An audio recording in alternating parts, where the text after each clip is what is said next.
perjalanan atau kehidupan setelah kematian. Mati ini adalah sebuah pintu yang semua orang akan masuk ke dalamnya. Tidak ada sesuatu pun di muka bumi ini, di alam semesta ini, kecuali Allah subhanahu wa ta'ala tentunya. Semuanya masuk dalam firman Allah subhanahu wa ta'ala, A'udhu billahi minasyaitonir rajim, kullu nafsin za'iqatul maut. Semua yang bernyawa itu akan meninggal. Ya. Dan yang dianggap benda mati pun akan hancur dengan terjadinya kiamat. Dan ini adalah satu rukun iman kita yang kelima. Setelah iman kepada Allah, iman kepada malaikat, iman kepada kitab-kitab, iman kepada rasul-rasul, yang kelima adalah iman kepada hari kiamat. Dan hari kiamat ini satu paket, beriman tentang prosesi kematian, bagaimana ruh keluar orang beriman, orang kafir, kemudian setelah itu masuk ke alam barzah, kuburan, kemudian setelah itu hari kebangkitan atau hari kiamat, yang kita sering ulang-ulangi di Al-Fatihah, Maliki Yaumiddin, Raja pemilik hari kebangkitan. Kemudian setelah itu ada timbangan amal, lalu kemudian ada tempat abadi surga bagi orang yang beriman dan patuh kepada Allah selama di dunia, dan semoga kita termasuk insya Allah ini. Dan ada tempat yang kedua, neraka abadi bagi orang-orang yang kafir dan membangkang. Tentu ada sebagian orang yang beriman yang masih banyak dosanya, yang akan dicuci dulu, dibersihkan dosa mereka di neraka, kemudian masuk ke dalam surga. Tapi saya ingin bicara masalah kematian. Mati itu pasti kita lalui, tidak mungkin tidak. Sehebat apapun Anda menjaga kesehatan Anda, ya, setinggi apapun titel Anda, sebanyak apapun harta, saldo Anda di rekening, investasi Anda di sebuah perusahaan, sebanyak apapun keturunan Anda, atau Anda masih muda, bujang ataupun gadis, atau Anda masih anak-anak, semua bisa menghadapi kematian. Dalam sebuah hadis qudsi disebutkan, pada saat Allah SWT menciptakan Adam, lalu Allah memperlihatkan anak keturunannya, dan di setiap anak keturunan Adam di matanya sudah ditulis ajalnya, batas waktu umurnya. Jadi kita semuanya sedang menjalani itu saja, prosesi itu. Hanya mungkin kita harus fahami dengan kacamata agama kita. Di dalam Islam, kematian itu bagi orang beriman adalah awal segalanya. Karena dengan mati, dia ibarat sebuah pintu, dia akan masuk kepada kehidupan yang abadi. Karena kehidupan akhirat ini semuanya adalah kehidupan abadi. Sudah nggak ada lagi kematian. Allah katakan dalam Al-Quran, La yadhukunal mauta illa mautatal ula. Orang yang sudah menuju ke akhirat, mereka tidak akan rasakan lagi kematian, kecuali kematian yang pertama saja. Hanya jadi masalah sekarang teman-teman sekalian, kematian bagi orang kafir, orang munafik, orang musyrik yang menyekutukan Allah Subhanahu wa taala, dan mereka tidak bertaubat sebelum meninggal, dalam arti kata beriman kepada Allah Subhanahu wa taala dan beramal saleh, maka mereka akan menghadapi kematian sebagai sebuah penyesalan yang abadi. Ya, akhir segalanya bagi mereka. Kalau orang beriman, awal segalanya. Karena memang dengan kematian kita baru mendapatkan apa yang Allah janjikan. Jangan lupa teman-teman sekalian, ayah kita semuanya, ayah seluruh manusia yang bernama Adam alaihissalam, Allah ciptakan untuk dimasukkan ke dalam surga. Dan bukan di dunia ini, ya, atau di bumi. Allah subhanahu wa ta'ala menciptakan Adam alaihissalam dan keturunan untuk di surga.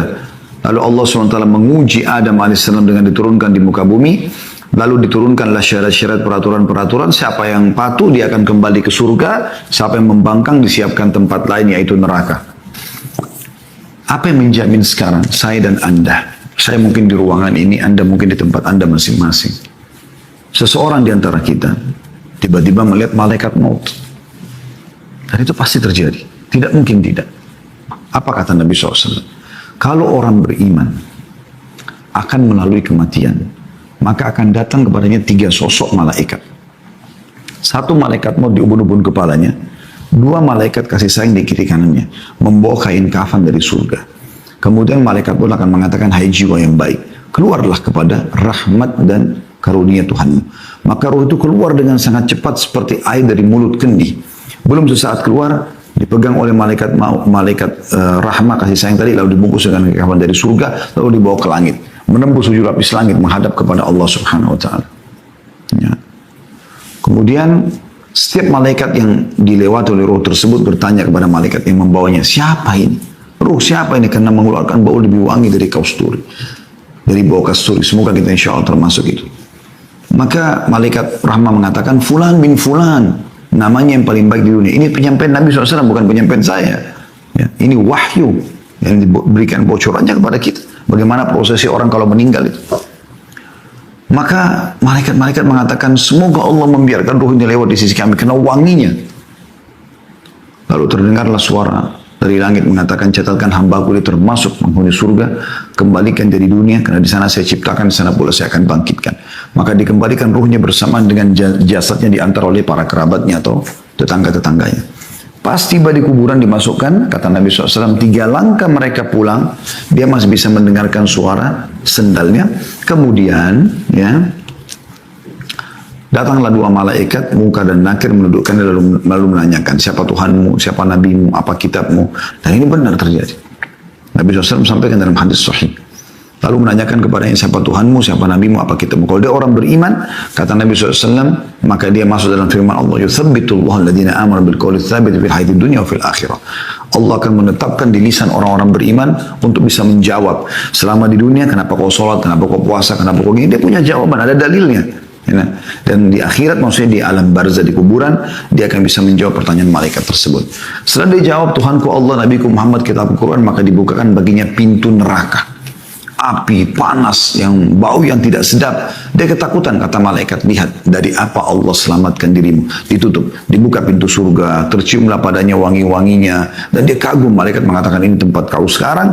Maka dia pun berdoa kepada Allah mengatakan, kata Nabi SAW ini ya, kata Nabi Muhammad SAW, dia berdoa mengatakan, ya Allah cepatkan waktu karena aku ingin masuk ke dalam surgaku.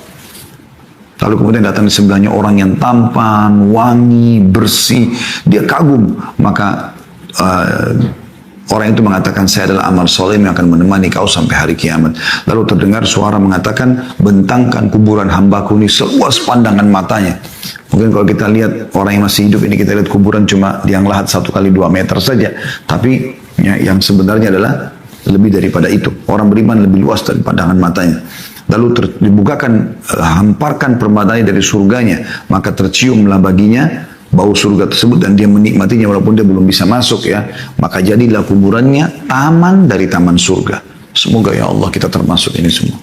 Kemudian sebaliknya, kalau orang kafir meninggal dunia, wa na'udzubillah, maka datang kepadanya 3 sosok malaikat, 1 malaikat mau dibudubun kepalanya, 2 malaikat penyiksa di kiri kanannya membawa kain kafan dari neraka.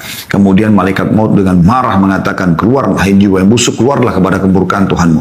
Maka ruhnya berantakan di tubuhnya, tidak mau keluar. Lalu malaikat maut mencabut, menarik dengan keras, kata Nabi SAW, sampai roh itu tercabut, ibaratnya seperti bulu domba yang dibasahkan, dililitkan di pohon berduri, kemudian ditarik dengan keras. Bagaimana berantakannya bulu itu, seperti itulah ruhnya. Belum sesaat keluar, maka malaikat pun membungkusnya dengan kain kafan dari neraka. Baru naik ke atas langit, belum buka pintu langit pertama, masih baru mau meminta izin malaikat yang membawanya. Malaikat atas langit mengatakan, siapa orang ini? Ya, karena keluar bau yang lebih busuk daripada bau bangkai, kata Nabi SAW. Maka berkatalah para malaikat di langit, semoga Allah tidak membuat lewat di sisi kami. Semoga Allah tidak membuat lewat di sisi kami.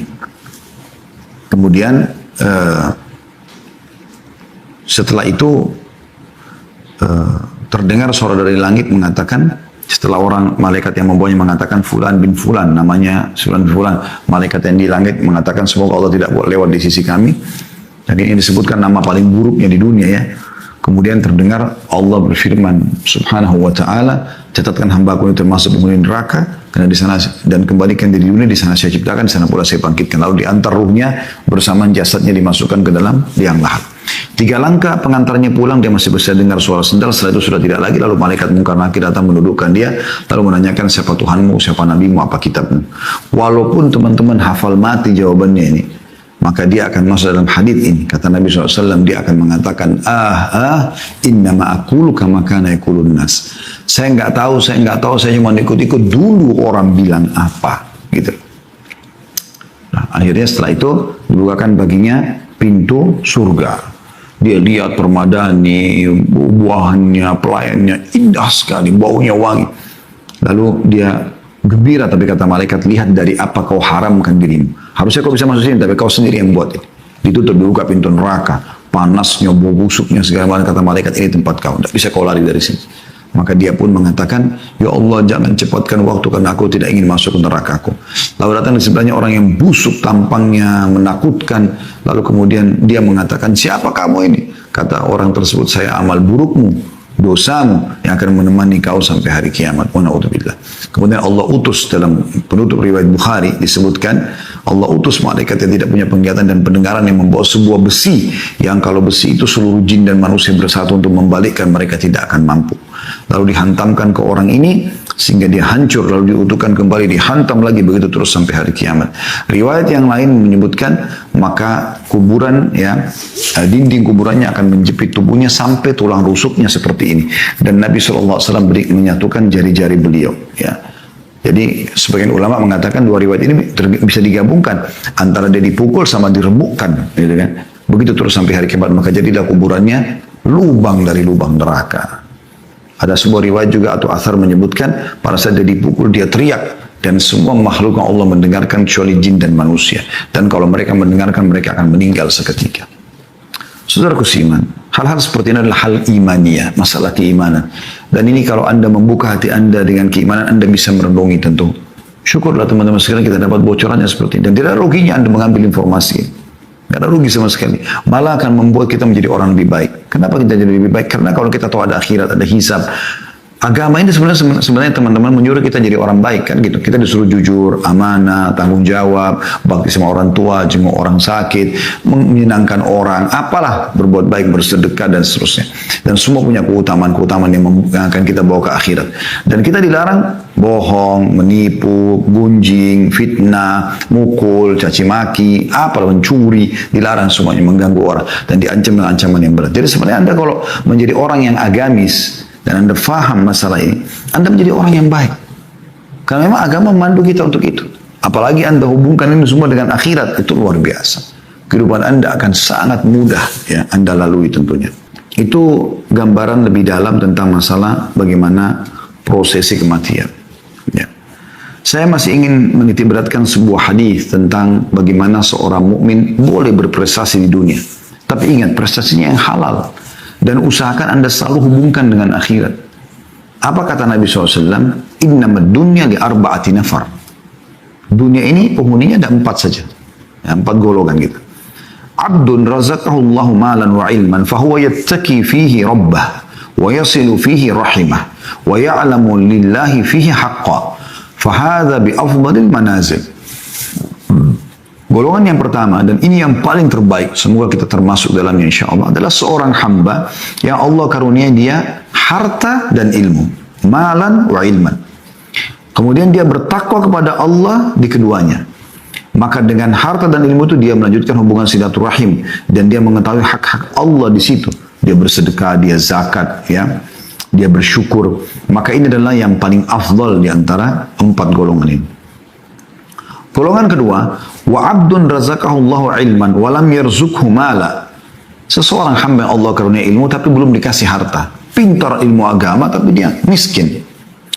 Fahuwa shadiqun niyyah, tapi dia ikhlas niatnya. Dia tulus menerima keadaannya itu.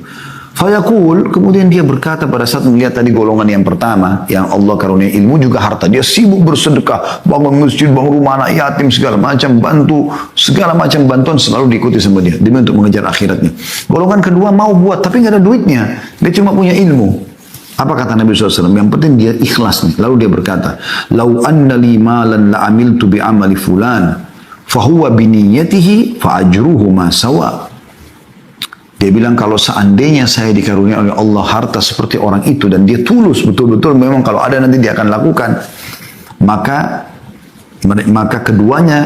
dia yang kedua ini dengan niatnya akan mendapatkan pahala yang pertama. Walaupun dia tidak bangun masjid, walaupun tidak bangun anak yatim, tapi memang dia tidak punya duit. Kalau ada betul dia akan lakukan. Ini golongan yang kedua. Jadi orang yang justru bisa mengejar pahala orang-orang yang sudah berbuat baik tapi dengan niatnya karena dia tidak mampu melakukannya. Masa juga misalnya orang lumpuh, dia berharap kalau dia tidak lumpuh dia ke masjid, Dia berharap kalau dia mampu dia pergi haji, dia pergi jihad. Nah ini semua masuk dalamnya. Kemudian golongan yang ketiga, yaitu wa abdun razaqahu Allahu malan wa lam yarzuqhu ilman fahuwa yatakhabbatu fi mali bighairi ilm wa la yattaqi fihi rabbah wa la yasilu fihi rahimah wa la ya'lamu fihi lillahi haqqan wa hadha bi akhbathil manazil. Golongan ketiga adalah, jangan sampai Anda jadi ini, orang yang Allah karuniai harta tapi nggak punya ilmu agama sama sekali. Nggak faham mana halal, mana haram, mana hak Allah. Maka dia tidak bertakwa kepada Allah di hartanya. Dia tidak silaturahim dengan hartanya, tidak bantu kerabat-kerabatnya yang susah, bakti sama orang tuanya misalnya, bantu saudara-saudaranya. Dia juga tidak mengetahui hak Allah di situ, maksudnya tidak bersedekah, tidak zakat. Maka ini adalah orang yang paling buruk. Kaya raya tapi nggak ada ilmunya, nggak ada ilmu agamanya, sehingga hartanya semua untuk foya-foya, untuk diskotik, untuk bar, untuk segala macam gitu ya. Maksiat, buka pabrik minuman keras dan segala macam. Kemudian ada golongan keempat, ini lebih buruk lagi. Golongan ketiga sudah buruk. Ya, karena dia punya harta tapi habis foya-foya di jalan syaitan. Golongan yang keempat lebih buruk lagi. Wa abdun lam yarzuqhu Allahu malan wala ilma. Yaitu golongan yang Allah tidak kasih ilmu, nggak punya harta, miskin, ya, bodoh lagi, nggak paham agama. Dia bukan ikuti kelompok pertama sama kedua, tapi dia ikuti kelompok yang ketiga tadi ya.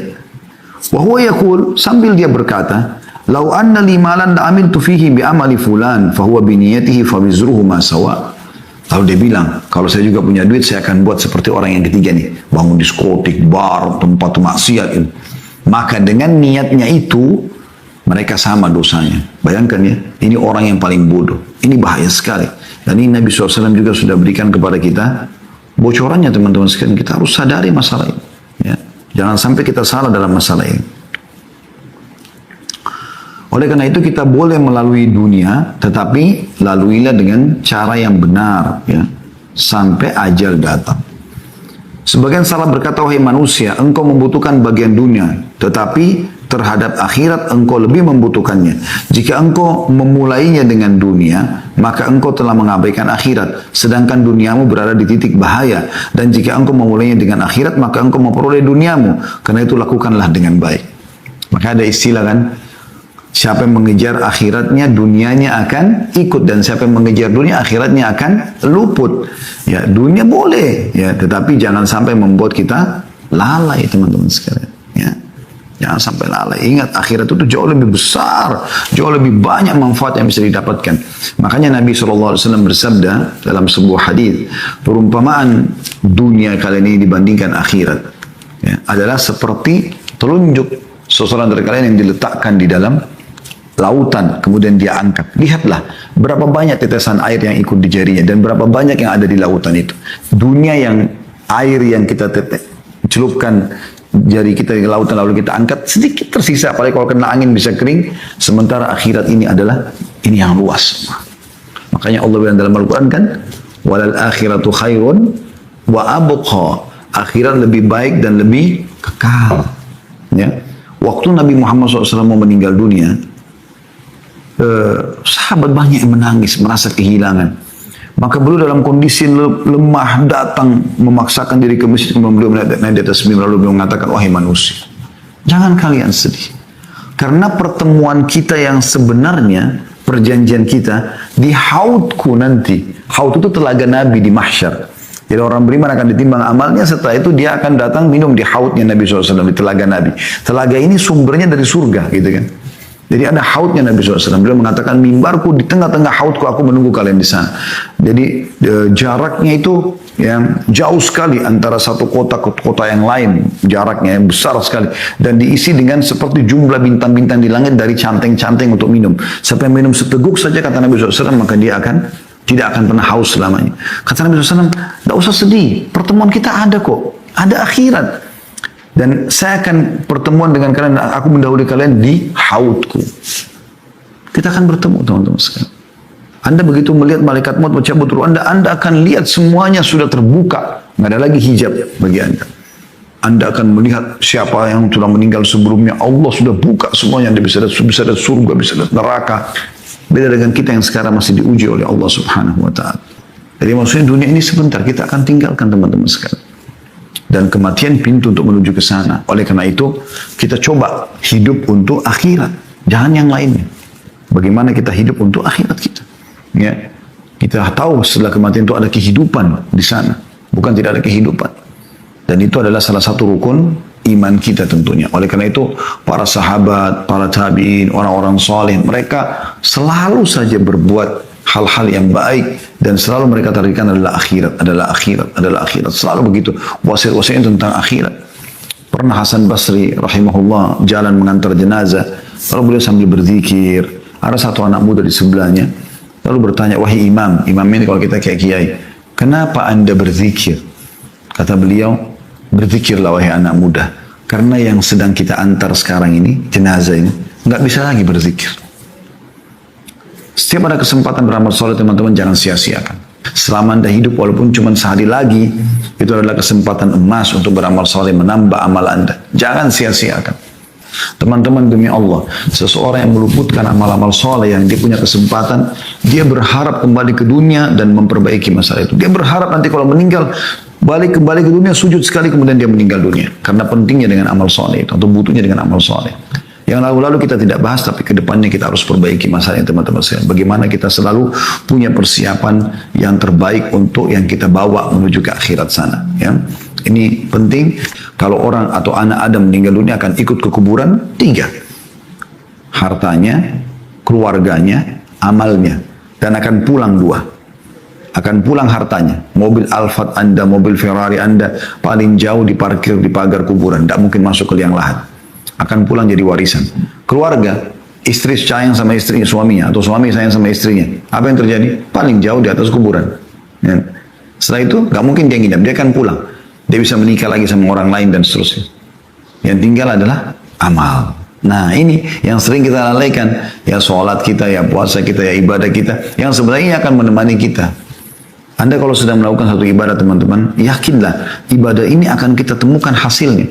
Bukankah Allah SWT mengatakan, وَمَنْ يَعْمَلْ مِثْقَالَ ذَرَّةٍ خَيْرًا يَرَهُ. Siapa yang berbuat seperti biji sawi dari kebaikan dia akan lihat, diperlihatkan untuknya. وَمَنْ يَعْمَلْ مِثْقَالَ ذَرَّةٍ شَرًّا يَرَهُ. Siapa yang berbuat seperti biji sawi dari keburukan dia juga akan diperlihatkan, aku akan lihat. Maka kita harus sadari masalah ini. Jangan sia-siakan peluang amal soleh dan tutup semua peluang-peluang berbuat dosa semaksimal mungkin. Kalau Anda pernah lakukan, Anda bertobat kepada Allah Subhanahu